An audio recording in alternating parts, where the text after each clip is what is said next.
If you are a Moore Public Schools student that received a device from the district and are now leaving, including graduating seniors, this video will demonstrate the checklist of items that will need to be evaluated on your device to determine if damage is present.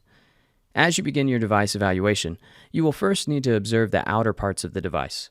Flip the device over and look at the bottom to see if you can find the asset tag sticker.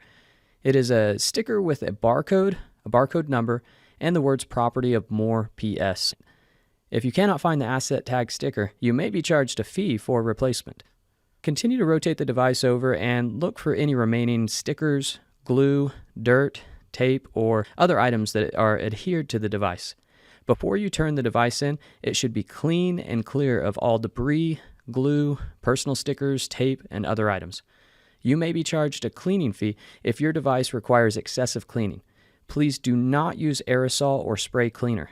Canned air or disinfectant wipes are a good option. Be sure to visit the MPS1 website for more details. You need to also examine the outer case for cracks, chips, missing chunks, or dents. You should also check the ports. Please inspect the HDMI, USB, and the headphone port carefully to make sure there aren't any items lodged in any ports. Next, inspect the keyboard and check for any damaged or missing keys.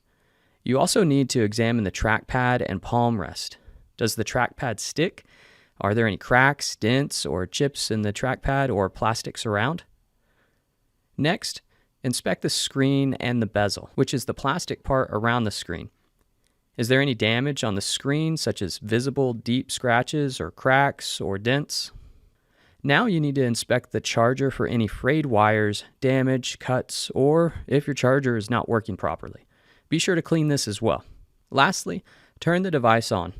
If it fails to turn on, plug in the charger and try again in 15 minutes.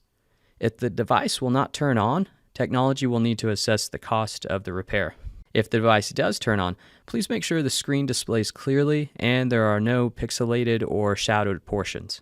If you found any damage listed on the device evaluation cost sheet, students should contact their site technician as soon as possible. The technology department will make the final decision if there are any repairs or costs associated with your device.